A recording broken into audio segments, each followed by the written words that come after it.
चंडीगढ़ में mayor election को लेकर विवाद लगातार बढ़ता जा रहा है। हम कह सकते हैं कि ये मसला हाई कोर्ट पहुंचा, हाई कोर्ट के अब सुप्रीम कोर्ट पहुंच चुका है। तो इसको लेकर चंडीगढ़ के लोगों का क्या कहना है, आइए उनसे जानते हैं, उनसे पूछते हैं कि ये मेयर इलेक्शन वो कैसे देखते हैं। क्योंकि सीधे तौर पे हम कहें कि बीजेपी खुद को बिल्कुल वैलिड बताती है, हम कह सकते हैं कि जहाँ पे भी देखें, पर वहीं चंडीगढ़ के लोगों से पूछते हैं कि उनका क्या कहना है। मैम, आपका नाम? जी, मेरा नाम नवजोत।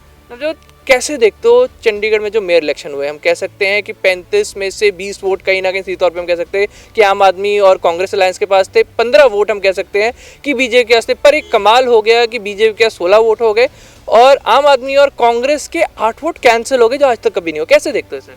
देखो, कई टीवी चैनल ਦੇ ਉੱਪਰ ਵੀਡੀਓ ਵਾਇਰਲ ਹੋਈਆਂ, ਉਹਦੇ ਵਿੱਚ ਸਾਫ਼ ਦਿਖਦਾ ਪਿਆ ਹੈਗਾ ਕਿ ਇਹ ਲੋਕਤੰਤਰ ਦਾ ਸ਼ਰੇਆਮ ਕਤਲ ਆ। ठीक है, क्योंकि एक जो वोट होंगे एक इनवैलिड हो जाए, 2 इनवैलिड हो जाए, 3 इनवैलिड हो जाए, इतने तक ये होड़ो कि तुम 5 ਦੀਆਂ 8 वोटां कैंसल करो। देखो, मैं एक चंडीगढ़ वसनीक होने के नाते मैं ये कहूँगी कि असी अपनी मेहनत के नाल ईमानदार चुनिंदा कौंसलर चुने हुए सी, ठीक है। पर चुनिंदा कौंसलर ने चुन के एक असी मेयर बनाया। मेयर असी क्यों बनाते? अपने शहर की खुशहाली लई, अपने देश की तरक्की लई। पर किते ना किते जिहड़ी बीजेपी है ना, ये शुरू तो चाहे किसानी धरना होवे, चाहे ਬੱਚੀਆਂ ਦੇ ਨਾਲ ਛੋਟੀਆਂ ਦੇ ਨਾਲ, ਤੁਹਾਨੂੰ ਪਤਾ ਹੈ ਬਹੁਤ ਨਾ, ਕਦੀ ਇਹ ਆਵਾਜ਼ ਨਹੀਂ ਚੱਕਦੀ ਹੈਗੀ। ਹਰ ਪੱਖ ਤੋਂ ਵਿੱਚ ਮੈਂ ਦੇਖਿਆ ਜਾਵੇ ਬੀਜੇਪੀ ਦੇਸ਼ ਦਾ ਘਣ ਕਰ ਰਹੀ ਆ ਔਰ ਲੋਕਤੰਤਰ ਦਾ ਸ਼ਰੇਆਮ ਕਤਲ ਕਰ ਰਹੀ ਆ, ਜਿਹਦਾ ਸਾਨੂੰ ਬਹੁਤ ਜ਼ਿਆਦਾ ਅਫਸੋਸ ਆ। ਔਰ ਮੈਂ ਕਹੂੰਗੀ ਕਿ ਬੀਜੇਪੀ ਨੇ ਤਾਂ ਹੱਦ ਦੀਆਂ ਬੇਸ਼ਰਮੀ ਦੀਆਂ ਹੱਦਾਂ सारियां लाई हुई हैं। कह सकते हैं कि इसका एक मैसेज सीधा जाता है, मतलब हम कह सकते हैं चंडीगढ़ को बिल्कुल खुश नहीं है। अगर वो सोचें कि नहीं मेयर बन गया है कि चंडीगढ़ के लोग साथ, चंडीगढ़ के लोग साथ नहीं है इसमें, ये जो गलत किया एक बहुत गलत मैसेज जा रहा है। ਤੁਸੀਂ ਇਹ ਦੇਖੋ ਜੀ, ਅੱਜ ਸ਼ਰੇਆਮ ਧੱਕਾ ਕਰਕੇ, ਠੀਕ ਹੈ, ਲੋਕਾਂ ਦੀਆਂ ਭਾਵਨਾਵਾਂ ਨੂੰ ਠੇਸ ਪਹੁੰਚਾ ਕੇ ਇਹਨਾਂ ਨੇ ਮੇਅਰ ਬਣਾਇਆ ਤੇ ਮੈਂ ਆਸ ਰੱਖਦੀ ਹਾਂ ਕਿ ਇਹ ਸਾਡੇ ਲਈ ਹੱਕ ਦੇ ਵਿੱਚ ਉਤਰੂਗੇ, ਆਮ ਜਨਤਾ ਲਈ ਇਹ ਕੰਮ ਕਰੂਗੇ। ਦੇਖੋ, ਅੱਜ ਜੇ ਇਹਨਾਂ ਨੇ ਮੇਅਰ ਦਾ ਮੇਅਰ ਦਾ ਕਤਲ ਕੀਤਾ, ਸਾਡੇ ਆਮ ਲੋਕਾਂ ਦੀ ਆਸ਼ਾਵਾਂ ਦਾ ਕਤਲ ਕੀਤਾ, ਕੱਲ੍ਹ ਨੂੰ ਆਉਣ ਵਾਲੇ ਟਾਈਮ ਦੇ ਵਿੱਚ ਜਦੋਂ ਮੋਰ 24 ਦੇ ਇਲੈਕਸ਼ਨ ਹੈਗੇ ਆ, ਇਹ ਹਰ ਪਾਸੇ ਇਹ ਧੱਕਾ ਕਰੂਗੇ। ਔਰ ਬੜੇ ਦੁੱਖ ਦੀ ਗੱਲ ਹੈਗੀ ਆ ਕਿ ਸਾਰਿਆਂ ਨੂੰ ਲੋਕਾਂ ਨੂੰ ਪਤਾ ਹੋਣ ਦੇ ਬਾਵਜੂਦ ਵੀ ਬੀਜੇਪੀ ਹਮੇਸ਼ਾ ਗੁੰਡਾਗਰਦੀ ਕਰ ਰਹੀ ਹੈ ਔਰ ਗੁੰਡਾਗਰਦੀ ਦੇ ਅਥਾਰਟੀ ਦੇ ਅਕॉर्डिंग ही ਸਾਨੂੰ ਲੋਕਾਂ ਨੂੰ ਆਮਦ ਆਉਂਦੀ ਹੈ। जब से बीजेपी सरकार का राज आया हुआ है, पिछले 10 साल 9 साल 9.5 10 हो गए। हमारे किरण खेर जी जो हमारी MP है चंडीगढ़ की, उन्होंने एक बार भी जनता की सुध नहीं ली है। सड़कें हमारी टूटी पड़ी हैं, ठीक है, और कोई भी फैसिलिटी नहीं है। गार्बेज जो MC के जो गार्बेज कलेक्टर है उनको वो दी नहीं जाती। लेकिन जो कुछ आम आदमी के कुछ हमारे वॉलंटियर कुछ पिछले साल जीते हैं, उसके जो मेयर हैं MC काउंसलर्स, वो काफ़ी जीते थे। जब उनका पहली बार में ही उनका मेयर बन जाना चाहिए था, तब इनकी कोई क्रॉस वोटिंग रोला पड़ गया था। सेकंड टाइम इन्होंने फिर बीजेपी वालों ने धक्केशाही की थी कि उन्होंने अपना जैसे भी करके, तब भी इन्होंने इनवैलिड कर दी थी 2 वोटें। तो इस बार इन्होंने 8 वोट इनवैलिड कर दी। That is very impossible. जबकि मुझे जहाँ तक पता है कि हमारे चंडीगढ़ के जो MC हैं जितने, वो सारे पढ़े लिखे हैं, वेल एजुकेटेड हैं, तो वो इनवैलिड कैसे कर सकते हैं?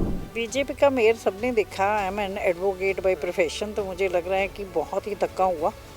बीजेपी ने जिस हिसाब से, जो उनके अनिल मसीहा जी हैं प्रिसाइडिंग ऑफिसर, उन्होंने साफ पता चल रहा था, जो मीडिया ने रिकॉर्डिंग करी है उससे पता चल रहा है कि वो कैसे अपने ही इनवैलिड वोट्स कर रहे हैं। बीजेपी की एक ही इनवैलिड वोट नहीं हुई, उनकी 15 की 15 पड़ी और एक 16 उनकी अकाली दल की पड़ गई।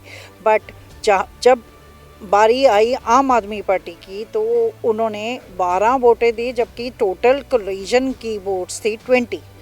तो उसमें से 8 वोटें कैसे कैंसिल हो सकती हैं, आजकल समझ नहीं आया। और सबने देखा कि कैसे वो पेन से उसको इनवैलिड कर रहे हैं, मार्क लगा रहे हैं। ਇਹ ਜਿਹੜਾ ਹੈ ਨਾ, ਲੋਕ ਤਾਂ ਵੋਟ ਪਾ ਦਿੰਦੇ ਆ, ਵੋਟ ਪਾਉਣ ਤੋਂ ਬਾਅਦ ਜਿਹੜੇ MC ਆ ਉਹ ਵੀ ਚੁਣेंगे, ਪਰ ਜਿਹੜੀ ਉੱਪਰ ਦੀ ਡਿਕਟੇਟਰਸ਼ਿਪ ਹੈ, ਬੀਜੇਪੀ ਦੀ ਸਰਕਾਰ ਹੈ, ਉਹ ਵੋਟ ਦਾ ਕੋਈ ਮਤਲਬ ਨਹੀਂ ਉਹ ਜਾਣਦੇ, ਕੋਈ ਮਾਇਨੇ ਨਹੀਂ ਰੱਖਦੇ। ਇਸ ਕਰਕੇ ਜਿਹੜੀ ਵੋਟ ਹੈ ਉਹ 8 ਵੋਟਾਂ ਕੈਂਸਲ ਕਰਕੇ ਮੇਅਰ ਫਿਰ ਉਹਨਾਂ ਨੇ ਆਪਣਾ ਬਣਾ ਲਿਆ। ਜੇ ਇਹੀ ਕੰਮ ਕਰਨਾ ਸੀ ਤਾਂ ਫਿਰ ਵੋਟਾਂ ਦੀ ਕੀ ਲੋੜ ਸੀਗੀ?